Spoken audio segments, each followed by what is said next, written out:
akal, akan memelihara hati dan pikiranmu di dalam Yesus Kristus. Malam ini, saat ini ya Tuhan, kami siap mendengarkan firman Tuhan. Berbicaralah bagi kami pada malam hari ini Tuhan, karena kami sangat membutuhkan suara-Mu. Kami sangat membutuhkan firman-Mu ya Bapa.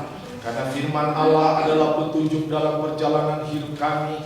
Firman Allah adalah terang pelita di dalam perjalanan hidup kami selama kami berada di bawah kolong langit ini Tuhan. Nasihati kami dengan firman-Mu, arahkanlah kami dengan firman-Mu, tegur kami dengan firman-Mu, dan memberikan berkat secara khusus melalui firman-Mu. Urapan kuasa Roh Kudus mengalir bagi hamba-Mu, mengurapi sehingga setiap firman yang keluar menjadi berkat bagi kami dan menjaga seluruh segenap keberadaan jemaat malam hari ini. Jamah setiap hati dan pikiran kami, sehingga firman yang akan kami baca dan kami renungkan malam ini tidak akan berlalu, tetapi tertanam di dalam lubuk hati kami yang paling dalam. Di dalam nama Tuhan Yesus Kristus. Haleluya. Amin. Di Tuhan Shalom. Ya, di minggu kelima setelah Epifanias ini, sesuai dengan kalender gereja kita akan membaca kitab Matius pasal yang kelima. Matius pasal yang kelima ayat 13 sampai dengan ayat yang ke-20. Matius pasal yang kelima ayat 13 sampai dengan ayat yang ke-20. Saya akan baca untuk kita semua pada malam hari ini. Garam dunia dan terang dunia. Itu tema yang diberikan Lembaga Alkitab Indonesia bagi kita. Dan ayat yang ke-13, karena kamu adalah garam dunia. Jika garam itu menjadi tawar, dengan apakah ia diasinkan? Tidak ada lagi gunanya selain dibuang dan diinjak orang. Ayat 14. Kamu adalah terang dunia. Kota yang terletak di atas gunung tidak mungkin tersembunyi.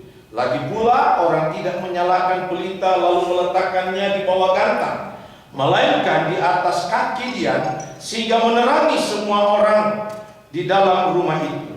Demikianlah hendak terangmu bercahaya di depan orang, supaya mereka melihat perbuatanmu yang baik dan memuliakan Bapamu yang di surga. Ayat 17. Yesus dan hukum Taurat. Janganlah kamu menyangka bahwa aku datang untuk meniadakan hukum Taurat atau kitab para nabi.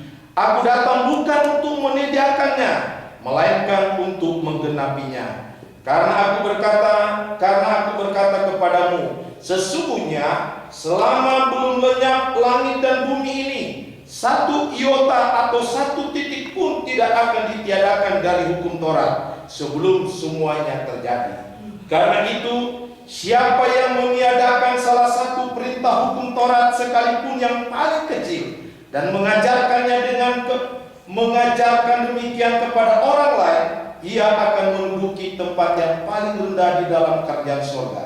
Tetapi siapa yang melakukannya dan mengajarkan segala perintah hukum Taurat, ia akan menduduki tempat yang tinggi di dalam kerajaan surga. Maka aku berkata kepadamu, jika hidup keagamaanmu tidak lebih benar daripada hidup keagamaan ahli-ahli Taurat dan orang-orang Farisi, sesungguhnya kamu tidak akan masuk ke dalam kerajaan surga. Puji Tuhan. Saudaraku yang kekasih, apa yang kita baca adalah merupakan satu khotbah spesial dari Tuhan Yesus. Khotbah spesial dari Tuhan Yesus di bukit, di satu tempat yang Tuhan Yesus siapkan, yang Tuhan Yesus sudah siapkan khusus. Awalnya kepada murid-muridnya dan ada juga beberapa orang yang ikut serta mendengarnya. Saudaraku, kalau kita melihat kitab Kejadian, tak kala Tuhan menciptakan alam jagat ini, Tuhan menciptakan seluruh benda-benda, bahkan ada beberapa makhluk hidup yang ada. Tuhan berkata, apa yang Dia buat selalu dikatakan baik. Amin. Tidak ada satu karya yang Tuhan kerjakan yang hasilnya kurang baik. Tuhan menciptakan semua benda-benda ciptaannya hidup lainnya Tuhan katakan semua baik. Tetapi pada saat Tuhan menciptakan manusia, dalam kitab Kejadian pasal 1 ayat 31, Tuhan mengatakan waktu dia menciptakan manusia, dia katakan sangat baik. Jadi Tuhan menciptakan manusia lebih daripada benda-benda yang lain. Benda lain itu baik, segenap cakrawala itu baik. Tetapi waktu Tuhan menciptakan manusia, Alkitab berkata, maka manusia itu sangat baik. Sangat baik, berarti sangat amat sempurna. Kalau Tuhan yang bilang sangat baik, benar-benar sangat baik. Amin. Kalau seseorang yang berkata kamu baik, kamu sangat baik, kamu begitu mengasihi, belum tentu benar-benar sangat baik. Tetapi kalau Tuhan katakan sungguh amat baik, sungguh amat baik, berarti manusia itu memang benar-benar sangat amat sempurna. Tetapi kisah menceritakan memasuki Kejadian pasal yang ketiga, maka manusia jatuh di dalam dosa, maka terputarlah kehidupan manusia. Manusia bukan lagi satu pribadi yang sangat amat baik. Dunia dikuasai oleh dosa, dunia dikuasai oleh kejahatan, dunia dikuasai oleh kebejatan, dunia dikuasai oleh manusia-manusia yang tidak peduli lagi Tuhan, manusia dikuasai oleh orang-orang yang tidak menghargai dan tidak menghormati Tuhan. Bahkan Alkitab berkata, dunia menuju kepada satu kebinasaan. Bahkan ada seseorang teolog mengkelompokkan secara religius bahwa kelompok yang ada di bawah kolong langit ini terdiri dari manusia yang tidak percaya Tuhan, dan terdiri juga manusia yang percaya Tuhan tetapi memiliki karakter duniawi, dan ada juga manusia yang percaya Tuhan dan memiliki karakter rohani. Sehingga di bawah kolong langit ini terdiri dari 3 kelompok manusia. Manusia yang benar-benar tidak percaya Tuhan, yang tidak mau tahu dengan Tuhan, golongan orang yang memang tidak percaya Tuhan ada di muka bumi ini. Dan kelompok kedua ada orang yang percaya Tuhan, tetapi memiliki karakter sifat hidup duniawi, yang seringkali orang katakan manusia rohani bertabiat duniawi. Manusia rohani berkarakter kedanian. Ya. Manusia rohani ini aktif juga, bisa juga aktif di gereja, bisa juga aktif di dalam dunia pelayanan, tetapi karakter duniawi menguasai dia. Dan ada juga manusia rohani yang memiliki karakter Kristus di dalam hidupnya. Karena situasi kondisi seperti inilah, dunia yang model seperti inilah, maka Yesus bertanggung jawab untuk memulihkan dunia yang sudah rusak ini. Yesus punya rencana untuk mengembalikan manusia kepada posisi di waktu Tuhan menciptakan manusia. Di akhir penciptaan itu Tuhan berkata, manusia itu sungguh amat baik.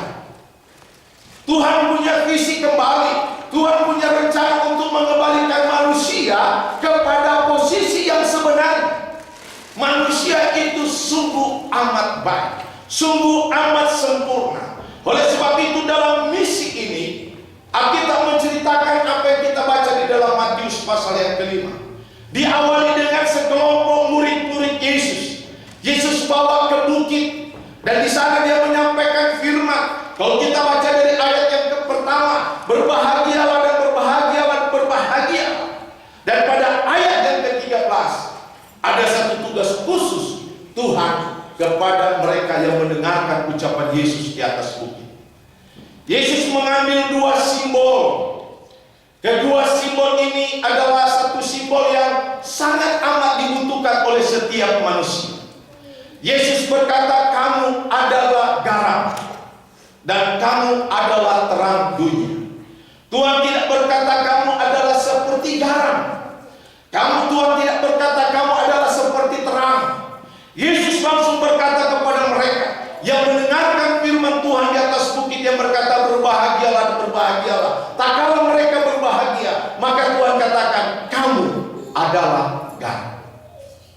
Kamu adalah terang. Bukan lagi berkata kamu seperti terang, kamu seperti garam. Tidak. Tidak. Kita tidak dikatakan seperti garam, tetapi justru kita dikatakan garam. Kita tidak seperti terang, tetapi justru kita adalah terang. Berarti kita adalah sumber daripada garam itu. Berarti kita adalah sumber daripada terang itu.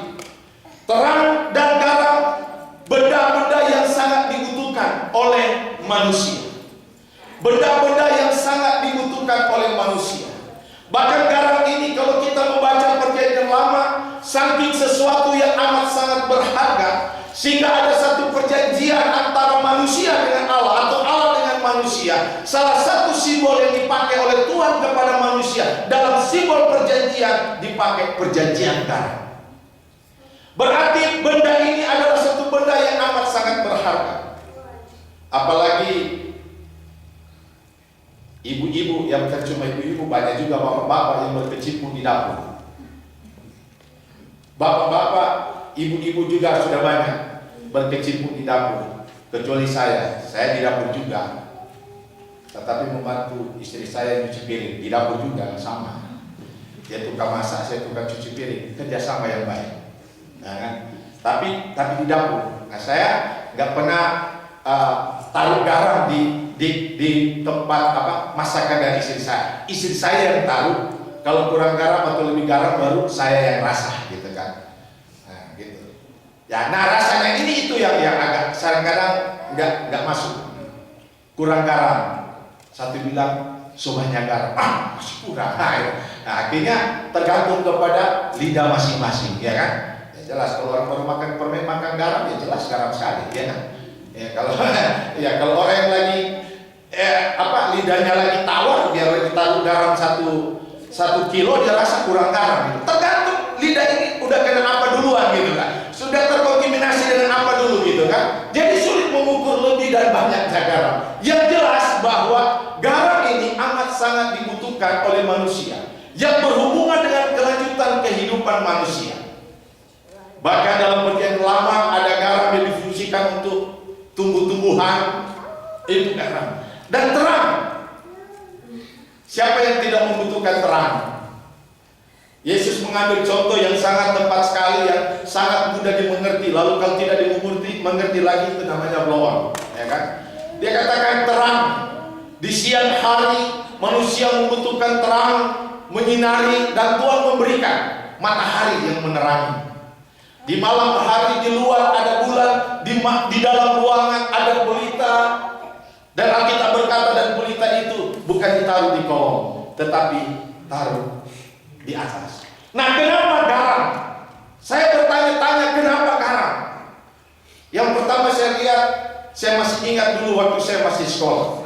Ada satu rumus kimia tentang garam, NaCl, natrium klorida. Nah, ini satu rumus atau zat kimia yang agak berbeda dengan zat-zat yang lain. Tak kala natrium klorida masuk di tubuh manusia, tak kala keluar juga, rumus kimianya, kodenya tetap natrium klorida. Tak kala masuk unsur garam, yang keluar dari tubuh manusia dirasakan juga unsur garam. Tak kala orang berkeringat, waktu dicek ini keringatnya ada unsur natrium klorida, tidak berubah, tidak terkontaminasi dengan kimia-kimia lain, tidak dikontaminasi dengan zat-zat yang lain yang akan mengudar dia. Dan saya lihat kenapa Yesus mengambil contoh dan memberikan simbol garam kepada murid-muridnya. Kamu adalah garam dunia. Kamu adalah satu benda yang bisa menggarami dunia. Artinya dalam situasi apapun, seharusnya kamu tidak harus berubah. Tidak harus berubah oleh keadaan dunia yang berubah. Tidak berubah oleh karena situasi yang berubah. Tidak berubah oleh karena permasalahan hidup. Tidak berubah oleh karena berbagai macam kesulitan. Garam tetap garam. Garam tetap garam. Itu masuk dari Tuhan. Bahwa orang percaya yang Tuhan katakan dalam Perjanjian Baru kepada murid-muridnya, kamu adalah garam dunia. Bahwa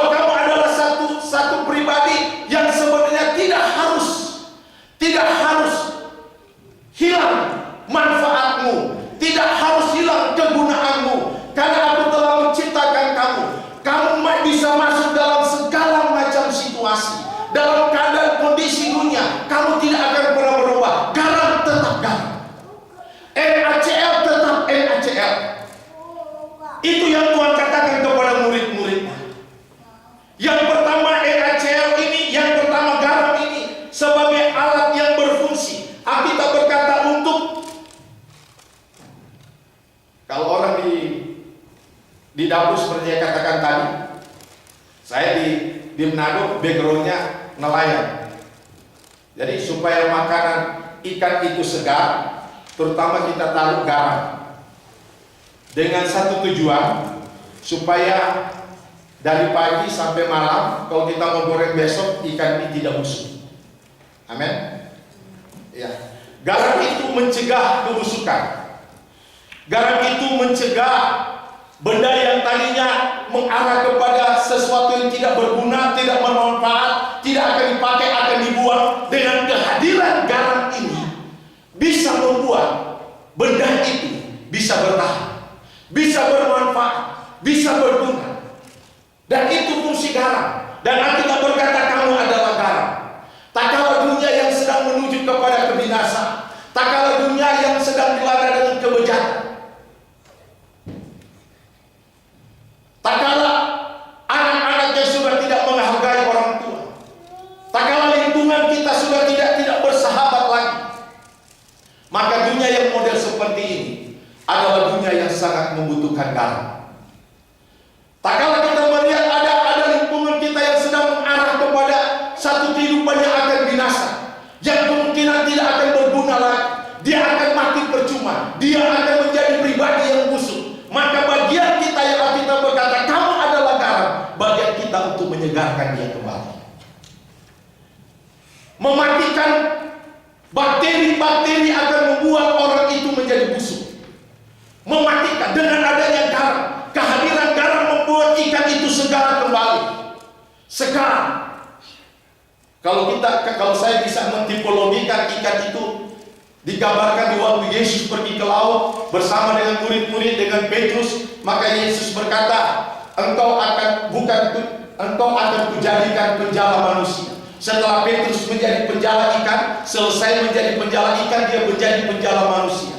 Jadi saya bisa katakan bahwa ikan itu adalah lambang jiwa-jiwa yang ada di sekitar kita, lambang manusia yang ada di sekitar kita, dunia yang sedang menuju kepada kebinasaan. Dan Alkitab berkata, kamu adalah terang, kamu adalah garam, dan kita ini adalah garam itu. Amin.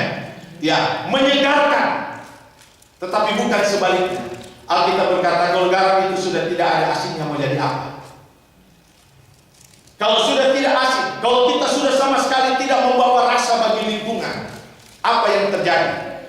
Bahwa kehadiran kita justru bisa membawa bakteri, membawa virus bagi lingkungan yang ada. Alkitab berkata sekali lagi bahwa kamu adalah garam dunia. Dunia ini sangat membutuhkan penyegaran. Dunia ini sangat membutuhkan satu kehidupan yang segar kembali. Dan mereka membutuhkan, kita adalah orang-orang percaya sebagai garam yang menyirami, yang bisa katakanlah kehadiran kita bisa membuat orang yang sudah mulai letih, lesu, lemah. Ada 4L istilah itu, lemah, letih, lesu, lelah. Di rumah saya ya 4L seringkali muncul. Yang ketemu lu lagi gitu. Turun bawah istri saya, naik ke atas istri saya, lu lagi, banter si Kiki gitu kan. Jadi kalau ketemu istri, kadang-kadang ketemu di tangga, saya naik ke atas, saya turun ke bawah. lu lagi gitu. Tetapi kan istri saya selalu cerah-ceria, ya tetap segar gitu di rumah, ya kan. Ya, bukan lemah, letih, lesu, tetapi lu lagi katanya. 4L juga berlaku gitu. Karena cuma kita sering yang jumpa di sana gitu. Nah, saudaraku yang kekasih, dunia membutuhkan kita mampu menyerang, menyegarkan. Itu yang Yesus katakan kepada murid-muridnya, supaya mereka menjadi alat Tuhan. Dengan kata lain, menjelang kedatangan Tuhan untuk yang kedua kali, saya selalu teringat perkataan Yesus, aku tidak mau seorang pun tidak selamat. Yesus mau semua orang mau diselamatkan. Dia mau.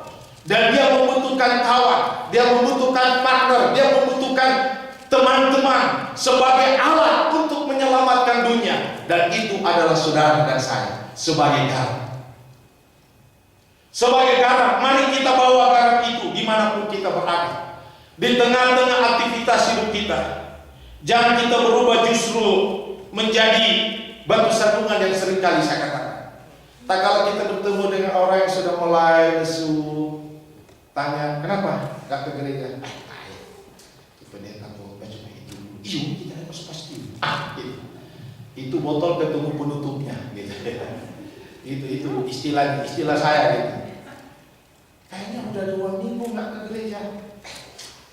Pasti orang nari bilang, nari pasti bosan. Begitu melulu di gereja. Khotbahnya juga begitu, bikin mati tuh pendeta Katolik kalau khotbah. Malas gitu. Iya, kita nih paling pasti udah masuk gereja sini. So pasti. Yang seharusnya kalau kita menyadari kita garam, langsung bilang begitu. Kan itu kan firman Tuhan. Amin. Ya, kita jadi garam.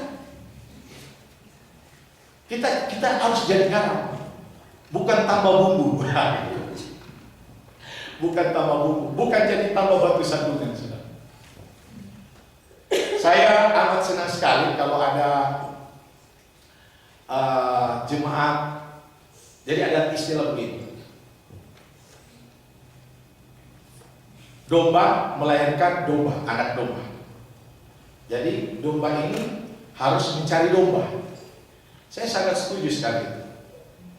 Cuma kalau saya lihat ada jemaat datang lalu bilang ada jemaat baru, ada 3 yang dibawa, senang saya. Tetapi saya langsung kenceng doanya. Saya kenceng berdoa bukan itu 3 jiwa yang datang, yang bawa itu. Karena kalau Bapak tak salah itu 3 dan 1 orang ini apa-apa hilang.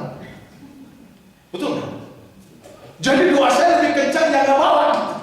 Seandainya Pak Niko bilang, Pak Tuni, saya ada tamu saya bawa, ada 3 jemaat yang bawa. Wah, puji Tuhan. Yang saya doain kencang cuma Pak Niko. Oh kencang saya doain Pak Niko. Karena kalau Pak Niko bikin sakit hati yang 3 ini, emang 3 bisa Pak Niko lewat juga. Jadi yang kencang saya doain Pak Niko gitu. Itu saya, kalau yang lain saya katakan. Ya, saya senang gitu, saya senang. Tetapi menambah kencang. Karena kalau orang Manado bilang, tak sontong sadiki bisa tapi lama sah. Itu istilah yang ada di sana. Sehingga kencang. Jadi garam kita ini benar-benar gitu. Amin. Tak kala kita garam di dunia ini, dunia ada orang bertobat. Tak kala orang datang ke kita ini tetap menjadi garam. Amin. Tak kala orang itu diberkati Tuhan dipakai dalam pelayanan. Dia kan baru ada kemarin, saya juga yang mau ke gereja situ, masa dia jadi majelis, saya tetap jadi jemaat. Gitu. Ya. Kok masa dia lebih dipakai saya enggak gitu. Ya bukan masalah dipakai tidak dipakai, tetap kita menjadi garam. Amin.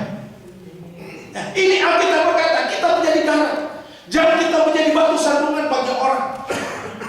Jangan sampai gara-gara kita orang tinggalkan Tuhan. Jangan sampai gara-gara kita orang sakit hati. Oleh karena kita, tak kala kita menjadi alat Tuhan, memberkati orang lain, mari kita pegang tanggung jawab itu. Bahwa orang yang Tuhan bawa melalui kita, tanggung jawab dia itu ada di tangan kita. Tanggung jawab orang itu ada di tangan kita. Bukan setelah bawa, sudah urusan gereja, no. Urusan kita. Urusan kita bukan mengatur kayak gereja mengatur. Urusan kita adalah menjaga diri kita supaya jangan bersandungan bagi dia. Amin. Itu tugas kita. Itu yang Tuhan katakan, engkau adalah garam.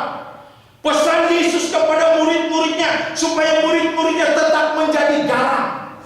Tak kalau mereka rasul-rasul dipakai Tuhan dengan luar biasa, banyak orang bertobat, banyak orang percaya. Saya lihat bahwa rasul-rasul tidak ada satupun yang menjadi batu sandungan bagi jemaat yang telah Tuhan pakai untuk mereka menangkan. Dan itu yang Tuhan katakan, garam tetap menjadi garam. Dia tidak akan pernah berubah oleh karena persoalan. Dia tidak akan pernah berubah oleh karena keadaan yang tidak enak. Tetapi tetap dia menjadi garam, menjadi garam untuk menyegarkan orang yang ada di sekitar kita. Itu fungsi garam yang pertama. Tetapi jangan sampai kita salah. Jangan sampai kita salah.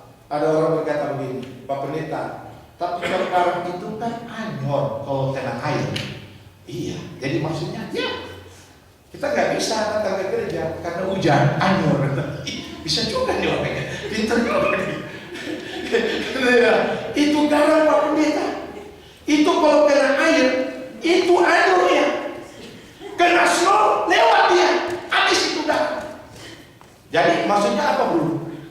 sorry, saya nggak bisa ke gereja soalnya snow. Nggak bisa jadi garam ini. Nggak bisa ke gereja. Kenapa? Ada hujan tadi. Jadi itu garam dibawa oleh hujan. Bukan itu. Bukan itu. Bukan itu maksudnya. Sifat garam itu, walaupun air bawah, coba cek itu, tetap dia adalah NaCl. Setiap air yang kena garam, cek garam yang ada di air itu NaCl. Artinya dia tidak terpengaruh oleh air itu. Artinya hujan bukan masalah, ya kan? Ya, bukan masalah. Saya dulu kalau datang mendarat dulu ke istri saya, biar naik ojek kita bagi. Dari Cililita naik ojek, sikat. Yang penting aku dapat. Itu. Apalagi Tuhan kita, amin. Apalagi Tuhan kita. Bahwa dalam situasi apapun, kita adalah garam. Kita tidak boleh terpengaruh dengan situasi, keadaan yang ada di lingkungan. Yang kedua yang saya lihat fungsi daripada garam, selain garam mencegah kebusukan, mampu menolong orang lain yang sedang kondisi yang tidak berdaya, sedang mengarah kepada kematian, sedang mengarah kepada satu kehidupan yang tidak berguna lagi. Selain fungsi kita untuk menyegarkan mereka, kita berkata bagian yang kedua yang saya lihat di sini adalah garam bisa membuat makanan menjadi enak seperti tadi. Ya, garam membuat makanan jadi enak. Ayub pasal 6 ayat 6. Dapatkah makanan tawar dimakan tanpa garam? Ini kata Ayub. Ya, kecuali kalau memang dokter bilang, aduh sorry, itu darah bro, 450, sini boleh makan garam. Aduh kasihan ya. Makanan yang tanpa garam, saya tidak bisa bayangkan rasanya bagaimana. Makanan tanpa garam, orang katakan bagaikan langit tak berbintang gitu. Gak ada rasa apa-apa. Jadi garam ini salah satu fungsi Ayub berkata tentu ada unsur membuat makanan itu enak dimakan. Itu garam. Dirasa enak dimakan. Kehadiran kita membuat dunia sekitar kita enak melihat kehadiran kita, kira-kira begitu. Tak kala ada seseorang yang sedang perjalanan hidupnya, rasa-rasa mau bunuh diri, mau gantung diri, tetapi karena kita datang, membuat dia rasa kayaknya berhubung. Kata-kata dia lo bisa membangun. Akhirnya ada gairah hidup kembali, ada semangat. Kata-kata yang enak keluar dari mulutnya, kata-kata yang membangun, bukan kata-kata yang mematikan, bukan kata-kata yang membuat patah semangat. Tetapi Alkitab berkata kita menjadi garam, terang, menjadi